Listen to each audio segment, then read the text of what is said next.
Bonsoir et merci à vous qui nous rejoignez sur Niwad Info pour le plateau de l'invité. Aujourd'hui, je reçois pour vous Claudie Siard pour évoquer ensemble le 9e congrès panafricain de Lomé prévu pour se tenir en 2024. Claudie Siard, bonsoir et merci d'avoir accepté notre invitation. Merci infiniment de m'accueillir. C'est un plaisir de parler, je crois, pour la première fois sur New World TV. Je crois que la précédente fois, c'était il y a si longtemps que j'ai oublié. La première fois, c'était une visite éclair. C'était une visite, exactement. Le 9e congrès panafricain de Lomé, annoncé pour 2024, a officiellement été lancé ce lundi 22 mai 2023 dans la capitale togolaise en présence de Madame le Premier ministre Victoire Toméga-Dogbé, le ministre des Affaires étrangères du Togo, ainsi que d'autres personnalités du monde politique, d'intellectuels d'Afrique et bien entendu avec le corps diplomatique accrédité près le Togo. Comment avez-vous personnellement, en tant que défenseur du panafricanisme, vécu ce lancement historique ? Alors, permettez-moi d'ajouter, et ça me semble extrêmement important, il y avait évidemment Madame la Première ministre présente, et c'est tout un symbole et un symbole fort.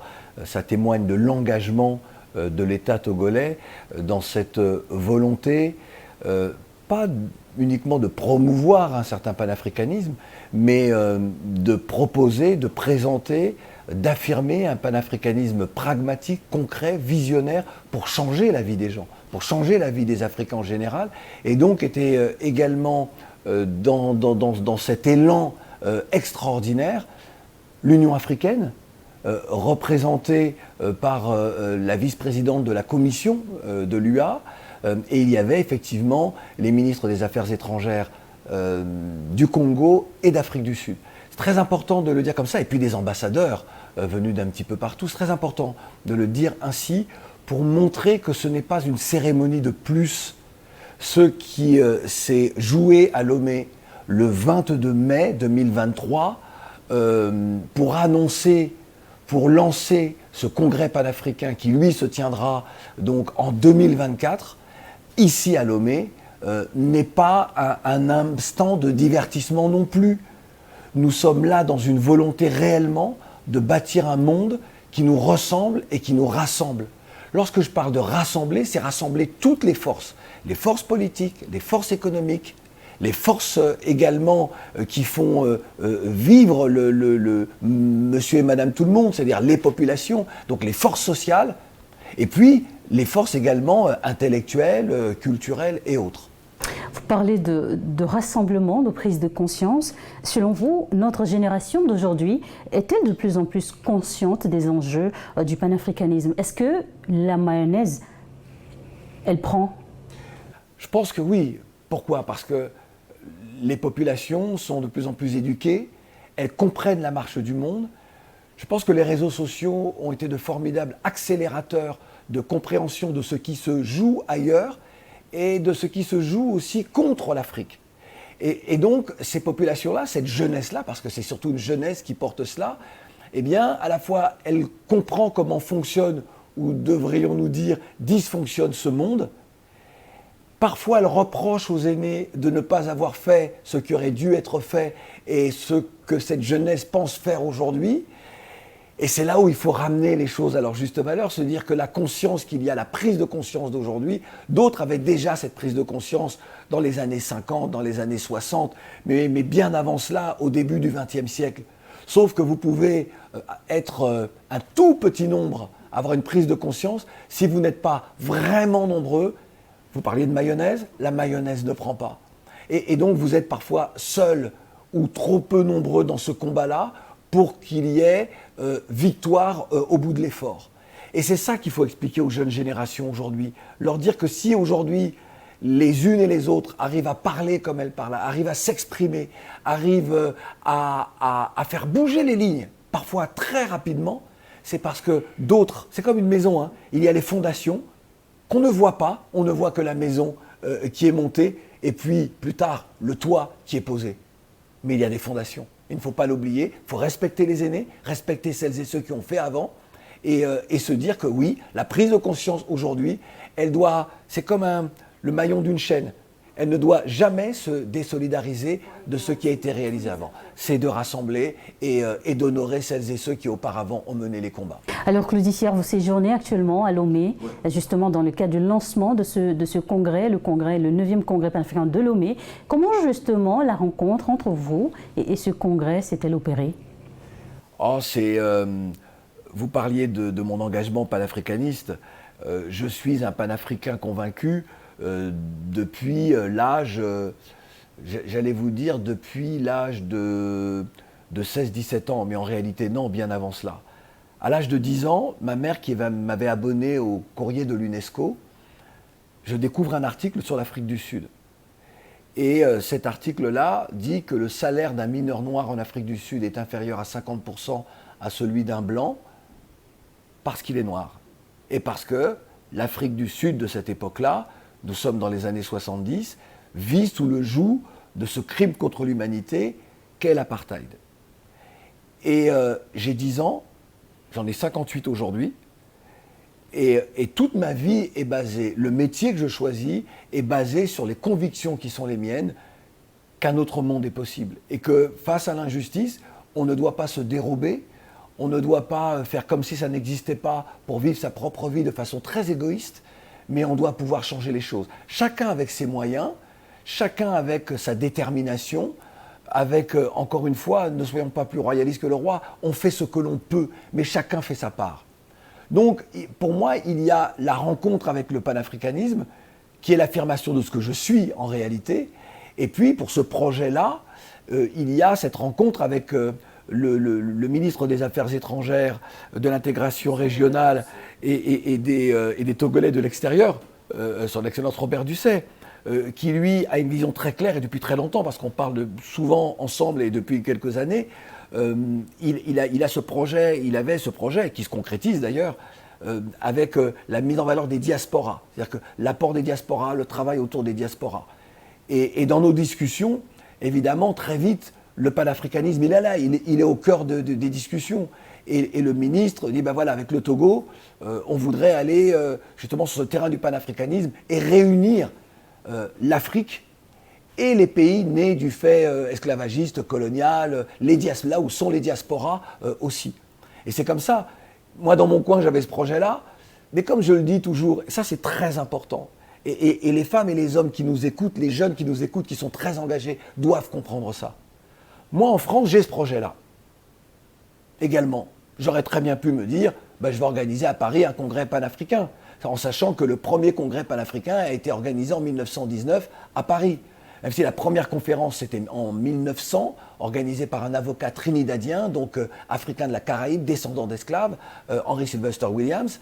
Mais le premier congrès, 1919, à Paris, juste après la Première Guerre mondiale occidentale. Loin des terres africaines. Loin des terres africaines. J'aurais très bien pu me dire, j'organise mon petit congrès.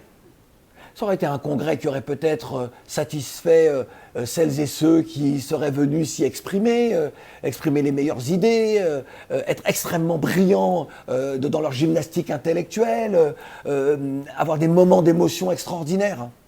Mais en réalité, ça n'aurait pas pu aller plus loin qu'un épisode de dialogue, certes très intéressant, mais pas plus que cela.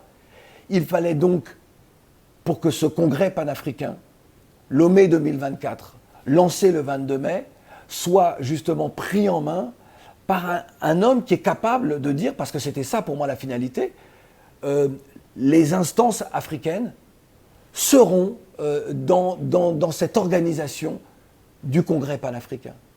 L'Union africaine, les instances régionales, quelqu'un capable de ça. C'est-à-dire que, je dis toujours, je l'ai rêvé, je devrais même dire, nous l'avons rêvé, parce que nous sommes quelques-uns à avoir rêvé d'un congrès panafricain.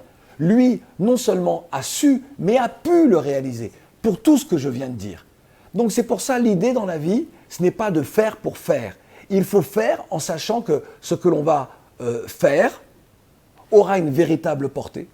Et c'est pour ça que, et je me réjouis, sans lui, le congrès panafricain n'existe pas. Ou ça aurait juste été une réunion à Paris, à Lomé, à Dakar, à New York, à Pointe-à-Pitre ou je ne sais où. Mais elle devient importante, continentale, internationale. Donc pour vous, parce qu'elle est portée par un homme qui est capable. Que ce grand rendez-vous entre Africains de la diaspora et Afro-descendants se tienne en Afrique, c'est très symbolique pour vous. Mais à la fois, c'est le combat de ma vie. C'est le combat de ma vie. Césaire l'a fait à travers les écrits. Kassav l'a fait à travers la musique. Comment arriver à nous unir. Et moi, je le fais chaque jour à travers un micro, à travers des émissions de télévision. Moi, je ne me définis pas comme étant un afro-descendant, par exemple. Je me définis comme étant un Africain de la Caraïbe. Lorsque j'ai fait mon test ADN, eh bien, je suis également du Togo. Mes ancêtres, c'est toute cette région-là. Toute la région, ce qu'on appelle, alors dans les tests, ils appellent ça Nigeria, mais en réalité, c'est toute la région, jusqu'au Cameroun, jusqu'au Congo. Tous mes ancêtres viennent de là. Dans mon ADN, j'ai tout ça. Donc, ce n'est pas parce qu'on a déporté mes ancêtres que je ne suis pas de ce continent, mais surtout que je ne comprends pas l'importance que l'Afrique soit forte, tous pour un même but. Voilà notre force. Et légitimement, en termes de dignité également, le congrès panafricain, le premier congrès panafricain, alors même s'il y en a eu d'autres en ce début du XXIe siècle, mais celui qui pour moi réunira tout le monde enfin, ne pouvait se tenir que sur la terre africaine. Est-ce que ce lancement du 22 mai 2023 à Lomé a été à la hauteur de vos attentes? Moi, je suis un éternel insatisfait. Je vois, ou je ne vois souvent que ce qui ne va pas. Alors j'ai envie de dire oui au regard de ce que j'ai vu dans les yeux des uns et des autres qui étaient là, les commentaires sur les réseaux sociaux, l'émotion chez certaines et chez certains. Oui, évidemment, ce que le ministre m'a dit, ce que la première ministre également m'a dit. Oui, je pense puisque c'était mon équipe qui produisait, nous produisions, j'étais le producteur de cette séquence-là, j'ai envie de vous dire oui, mais en réalité, le gros du travail, il est à venir, c'est plus tard. Donc se satisfaire juste d'un lancement, moi, ne me suffit pas. Effectivement, on donne le tempo de ce que l'on va faire. C'est-à-dire, on marque l'ambition de ce 9e congrès panafricain de l'histoire, on marque l'intérêt des uns et des autres qui ont bien compris où nous voulions aller.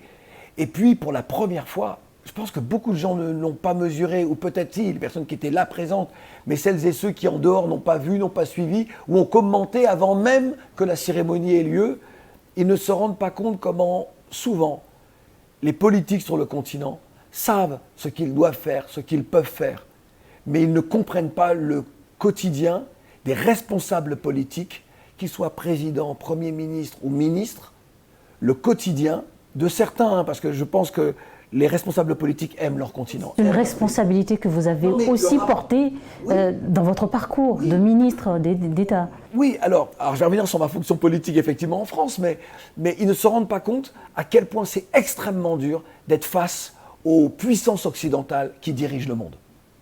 C'est extrêmement violent. Je suis désolé de le dire, mais je vais vous le dire à vous. Je sais que bon nombre de responsables politiques n'osent pas le dire. Il y a un mépris des responsables occidentaux envers les responsables politiques d'Afrique. Ça, c'est une réalité. Beaucoup ne le disent pas, moi je le sais, certains me l'ont confié en privé, et depuis très longtemps. C'est pour ça que je n'ai pas d'indulgence forcément, lorsque des politiques sont malmenés. Mais je comprends ce qui se passe et la marge de manœuvre qui est extrêmement réduite pour bon nombre de chefs d'État. Et c'est une donne que ce congrès veut changer? Alors à la fois, changer, oui, et la Première ministre l'a dit dans son discours, et le ministre Robert Dussey également, c'est comment est-ce que l'Afrique soit enfin dans les décisions prises pour ce monde, et soit dans les instances dirigeantes réellement, c'est-à-dire un fauteuil au Conseil de sécurité, un fauteuil permanent. Si on nous le refuse, c'est bien que nous sommes encore dans une logique où l'Occident dirige le monde. La guerre en Ukraine nous l'a rappelé. Moi, je suis parfois plus radical, en me disant, est-ce qu'il n'est pas nécessaire que les États africains, que tous les États du monde qui se sentent à la fois dominés, exploités, peu considérés, disent « nous sortons des Nations Unies. Nous sortons de toutes les instances internationales et nous allons créer, puisque toutes ces créations-là sont des créations humaines, nous allons créer nos propres organisations. » C'est peut-être aussi ce qu'il faut faire, ou ce qu'on arrivera à faire, ou ce qu'il faudra faire si les instances occidentales n'acceptent pas une égalité. Vous avez des nations qui prônent la démocratie. La démocratie, c'est l'égalité entre les citoyens, c'est le respect du peuple et tout cela. Mais je suis désolé, à la tête des instances internationales, c'est une dictature. Les dictatures qu'ils dénoncent dans certains pays d'Afrique, d'Asie ou dans certains pays d'Europe, bref, qu'ils dénoncent, mais en réalité, la gouvernance mondiale est une dictature. Claude Issiard, vous avez organisé, participé et animé le lancement officiel de ce congrès. Pour vous, quelles ont été quelques-unes des paroles et faits qui ont marqué pour vous ce lancement? Alors, oui, produit, participer, mais en tant que producteur, voilà. et en tant que présentateur à vos côtés, chère Charlotte, et ce fut un bonheur, mais vraiment, parce que voilà, parfois les couples, ça ne marche pas toujours, et nous, notre couple a bien fonctionné. Ce n'est qu'un couple à la télévision, s'il vous plaît. Pour moi, il y a eu des moments extrêmement forts. Et là où je me réjouis, parce que nous avons organisé les séquences entre les vidéos, les interventions, évidemment. Alors les interventions des officiels, c'est évidemment le ministère des Affaires étrangères du Togo qui a permis que la ministre des Relations extérieures d'Afrique du Sud soit présente, que le ministre des Affaires étrangères du Congo, cher Jean-Claude Gakosso, qui est un ami d'ailleurs, soit présent.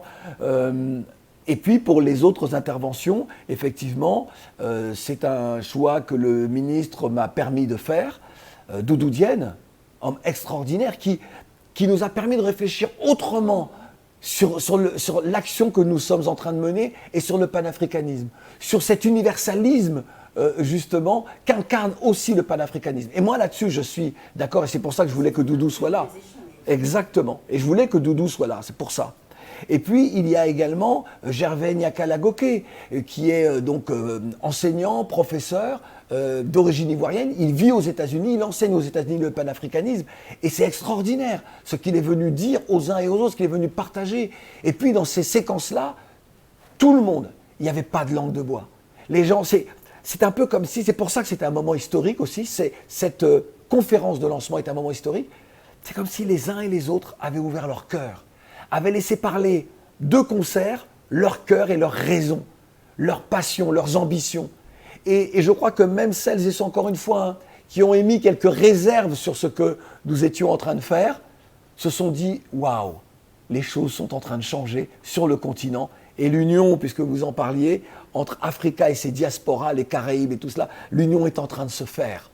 Et ça, c'est extraordinaire. Et moi, j'aimerais particulièrement vous dire merci de nous avoir fait vivre un moment d'émotion, une minute de silence observé en la mémoire des pionniers du panafricanisme, les victimes des combats pour obtenir l'indépendance. Merci, merci beaucoup. Je pense que beaucoup, pendant longtemps, le graveront dans leur mémoire. Alors, c'est vrai que j'ai eu, même la Première ministre également m'en a parlé, c'est vrai que ça a été un moment à la fois très difficile pour moi parce que c'est mon histoire, mais c'est notre histoire. Et cette minute de silence, j'ai voulu rappeler que l'Afrique n'honore pas les millions d'Africains déportés vers l'océan, la péninsule arabique avant, l'océan Indien, les Caraïbes, les Amériques, pour être esclaves, n'honore pas la mémoire des victimes de la colonisation et oublie tous ces jeunes de la migration qui meurent dans le désert ou en mer. Je leur ai dit, comment se fait-il que sur le continent où le culte des ancêtres est vivace, il est là, il est important pour nous, comment se fait-il que ces ancêtres-là ne soient pas honorés? Comment se fait-il que ce soit la France qui honore les victimes de l'esclavage, alors que la France est une des nations qui a commis le crime de l'esclavage, et que l'Afrique n'honore pas toutes ces femmes, ces enfants et ces hommes suppliciés dans les fers de l'esclavage et dans la férocité coloniale. Et justement, un souhait ressorti des échanges, c'est de décréter une journée. Alors justement, ça c'est mon combat depuis 20 ans, qu'il y ait une journée officielle. Le ministre le sait, je lui ai dit, voilà, et qu'il y ait, mais je voulais cette minute de silence-là. C'est historique. Moi, j'ai des messages maintenant des Caraïbes, les gens ils me disent « Mais tu te rends pas compte de ce que tu as fait ?» Ça veut dire que l'Afrique nous reconnaît. L'Afrique nous reconnaît. Et puis, et donc c'est pour ça que depuis 20 ans, j'ai ce projet-là, c'est qu'il y ait une journée officielle africaine. Il ne faut pas attendre que ce soit les Nations Unies qui le fassent, que ce soit la France ou l'Angleterre ou la Belgique ou je ne sais quelle autre nation anciennement esclavagiste. Il faut que ce soit l'Afrique qui décide d'une journée officielle à la mémoire des millions d'Africains déportés, des victimes de la colonisation et des victimes de la migration. Cette journée-là doit être une journée continentale, inscrite dans les calendriers, et que chaque enfant de ce continent à l'école apprenne cette journée-là, comprenne pourquoi on honore ses ancêtres. C'est comme ça qu'on change les imaginaires, c'est comme ça que l'on renforce l'estime de soi, c'est comme ça également que notre dignité s'affirme. C'est pas en opposition aux autres, parce que je crois qu'aujourd'hui dans notre monde, il ne faut plus faire les choses par rapport aux autres. Ne soyez pas dans le regard de l'autre ce qu'il pense que vous êtes ou qu'il voudrait que vous soyez. Oubliez ce qu'il pense de vous. Faites pour vous, faites pour les vôtres, construire un monde qui nous ressemble et qui nous rassemble. En tout cas, l'Afrique peut être fière de ses fils et filles, vous et moi, et plein d'autres dans le monde qui défendent les valeurs africaines, justement, de grandes figures africaines, de la musique, du football ou de la recherche, ont déjà annoncé les couleurs de ce grand rendez-vous de 2024. Comment les avez-vous convaincus ? Oh, ça n'a pas été compliqué, hein. Ce sont des gens que je connais bien, évidemment, mais surtout ce sont des personnalités de conviction sur toutes ces questions-là. Alors d'autres seront là, mais l'idée dans la vidéo, on ne voulait pas en mettre trop. On ne voulait pas que ce soit regarder toutes les stars. On a pu découvrir Tiken Fakoli, Assalfo, les footballeurs. Il y avait Lilian Thuram, Salif Keïta, Awadi. Voilà, et d'autres gens m'ont dit « Mais oui, Claudie, on est avec toi, évidemment, c'est important, c'est nous », et qui commencent à s'affirmer, qui commencent à parler, et d'autres qui s'expriment sur ces questions-là depuis très longtemps. Mais je ne voulais pas que ce soit soit un chapelet de stars, c'était pas ça, mais marquer, montrer, vous voyez, ces personnalités-là, elles soutiennent le 9e congrès panafricain Lomé 2024. Justement, d'ici là, quelles sont les grandes étapes ? Alors, je ne vais pas tout vous dévoiler, parce que je vais laisser donc au ministre le choix de le faire. Et pour l'instant, puisqu'il y a donc autour de lui des commissions qui travaillent, il y a également un comité, et ce comité-là, lorsque je dis il est régional, c'est-à-dire il correspond aux 5 régions du continent, mais également la 6e région qui est la diaspora. Et autour de lui, il y a des femmes et des hommes qui également réfléchissent, travaillent. Lui-même, donc, avec moi, voilà, nous travaillons, nous réfléchissons. Lui proposera et voilà. Vous voyez, je ne vous dis pas tout, hein, je serpente parce que je ne peux pas tout vous dire. Et je pense encore une fois, comme je vous l'ai dit au départ, ce n'est pas l'affaire de Claudie Sierre, c'est l'affaire de tous, ce 9e congrès panafricain. Mais si ce 9e congrès panafricain a la puissance qu'il a déjà, et elle sera multipliée par 1000 en 2024, c'est parce que justement, toutes les instances du continent sont impliquées. Donc, je ne souhaite pas aller plus loin dans ce qui se passera, ce qu'on a imaginé, parce que je ne veux pas personnaliser ce 9e congrès. Quelles sont vos attentes vis-à-vis du congrès ? Moi, mes attentes, elles sont évidentes. C'est d'arriver à changer les paradigmes, c'est arriver à faire bouger les lignes, c'est arriver à faire en sorte que chaque Africaine, chaque Africain du continent ou des diasporas puisse enfin marcher la tête haute. En sachant que dans le quotidien des êtres humains, il y aura toujours des moments où on sera déçu par celles et ceux ou qui nous gouvernent, ou les membres de notre famille, ou les parents. Mais c'est comme ça c'est la vie de l'être humain. Nous ne sommes pas des robots, il n'y a pas de perfection en nous. Mais, oui, bien sûr, mais ce qui est important, c'est de se dire, enfin, on va pouvoir peut-être essayer de vivre normalement et qu'il n'y aura plus de pression sur nous. C'est-à-dire, comment est-ce qu'industriellement, l'Afrique peut se développer? Comment est-ce qu'en termes d'éducation, il peut y avoir plus de moyens pour plus éduquer? Alors même si l'analphabétisation a reculé en Afrique, mais la qualité de l'enseignement s'est effondrée. Ça, c'est une réalité. Et donc, comment est-ce que l'on remédie à ça? Comment est-ce que, même s'il y a un impact culturel très fort de l'Afrique et des afros du reste du monde sur la culture populaire mondiale, parce que le panafricanisme culturel, lui, il a déjà réussi. Mais comment est-ce que l'on contrôle justement nos œuvres? Parce qu'aujourd'hui, ce sont les grandes maisons de disques, ce sont les grandes maisons de production qui contrôlent l'industrie musicale. Là, je vous parle de musique, mais même culturelle. Je vois sur les plasticiens et tout cela. C'est pas nous qui contrôlons. À quel moment nous allons pouvoir contrôler? Contrôler sa culture, c'est affirmer son identité et que son identité ne soit pas travestie par d'autres. C'est très important ça. C'est comment est-ce que médiatiquement, nous allons enfin avoir les médias les plus puissants du monde. Il y a toujours de belles initiatives. New World est une belle initiative, évidemment, parce que c'est une initiative qui part de l'Afrique pour pouvoir dire, voilà, nous, notre narratif, il est le suivant. C'est comme ça que nous pensons, c'est comme ça que nous voyons les choses. Et comme je dis toujours, on n'a pas besoin d'avoir des chaînes qui aient la qualité de CNN, de TF1 et de la NHK, enfin tout cela. En réalité, c'est ce qui se dit. C'est ça qui est important. Vous pouvez avoir la plus belle image du monde, si ce que vous dites n'est rien, ça ne sert à rien. Ce qui est important, c'est ce que vous dites et ce que vous montrez. Et ça, c'est un vrai combat pour nous. Dans un monde de l'hypermédiatisation, il est très important que... Écoutez bien ce que je veux dire, cette phrase est très importante. Tant que l'Afrique ne contrôlera pas son information sur la scène continentale et internationale, son image sera toujours peu conforme à la réalité. L'Afrique a tout intérêt d'avoir son agence de presse propre à elle. L'Afrique doit avoir son agence de presse. Alors c'est compliqué parce que l'Afrique c'est un continent et parfois on se dit que les Africains du nord au sud, de l'est à l'ouest se sont mis d'accord pour ne jamais être d'accord. Hein, parfois on peut un peu se dire ça. Mais il faudrait une grande agence. Évidemment, moi je n'ai rien contre l'AFP. Mais évidemment, c'est une agence comme les autres. Mais lorsque vous êtes en Afrique et que vous consultiez l'AFP pour de l'information internationale, voire même parfois régionale, africaine, c'est un problème. En France, on ne consulte pas une agence russe ou chinoise ou américaine pour avoir l'information. C'est l'AFP qui donne... vous voyez ce que je veux dire? Et ça relève souvent d'un complexe inconscient et ça relève aussi surtout d'outils qui n'existent pas. Donc, il faut créer, c'est à nous de créer. Le monde médiatique, c'est comme ça que vous impactez, mais vous impactez les imaginaires des gens. Moi, je suis désolé, mais si vous avez des chaînes de télévision ou de radio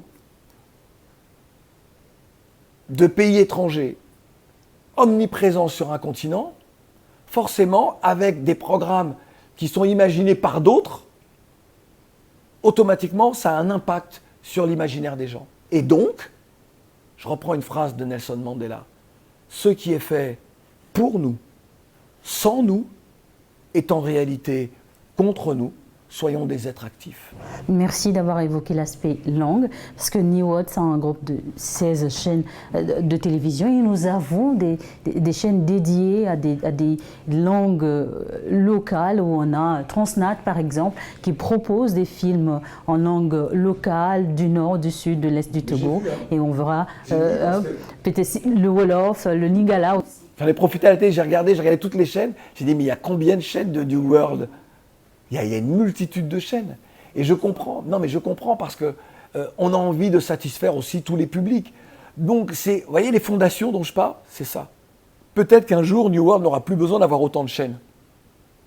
Mais aujourd'hui, elle doit pouvoir envoyer un message très fort. Nous sommes panafricains. Et voilà ce que nous proposons. Et je trouve l'idée du ministre Robert Dussey, lorsqu'il était donc à la tribune des Nations Unies, lorsqu'il a parlé d'africanophonie, d'africanophone, en disant que nous devons en tout cas essayer de ne plus être juste des anglophones, des francophones, des arabophones, des lusophones, des hispanophones sur le continent, mais d'être des africanophones. Nous tendons vers la fin de cet entretien, Claudicia. Une information relative donc justement à ce dernier point que vous évoquez. D'ici 2024, Comment rester au parfum des informations en lien avec ce congrès? Je crois qu'il y a également des plateformes. Exactement, il y a des réseaux sociaux qui ont été créés, alors à la fois pour informer sur les différentes étapes du 9e congrès panafricain, mais pas seulement, pour mettre également en avant les femmes et les hommes qui dans tous les domaines font des choses extraordinaires. Donc l'idée c'est parfois de partager, tiens, on a vu telle femme, tel homme, ils ont lancé une boutique en ligne, ils ont lancé mettre en lumière le génie africain. Exactement. Et on partage, on partage, on partage. Ça, c'est très important.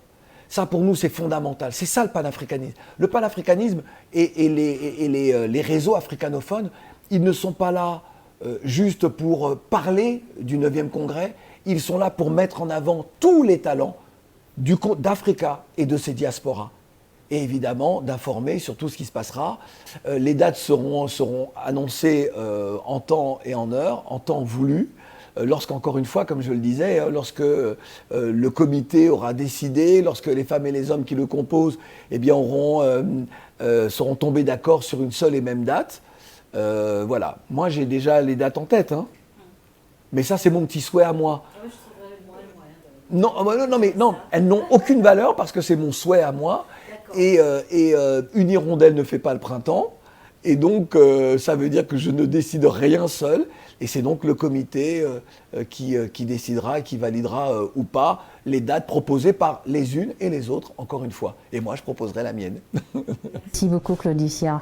Nous allons donc arriver à la fin de cet entretien. Merci d'avoir accepté de nous recevoir, échanger avec nous autour de ce grand événement historique. C'est historique. Vraiment, il faut que chacun mesure. Nous sommes en train d'écrire l'histoire. L'histoire s'écrit au présent. Et je voudrais juste terminer en disant les phrases que beaucoup, celles et ceux qui me suivent, connaissent. Lorsque je dis que s'unir pour bâtir, c'est grandir ensemble. Que s'unir pour agir, c'est réussir ensemble. La division nous a malheureusement trop souvent terrassés. Nous allons souvent d'échec en échec à cause de cette division. Il est temps de changer, il est temps de mettre de côté les égos.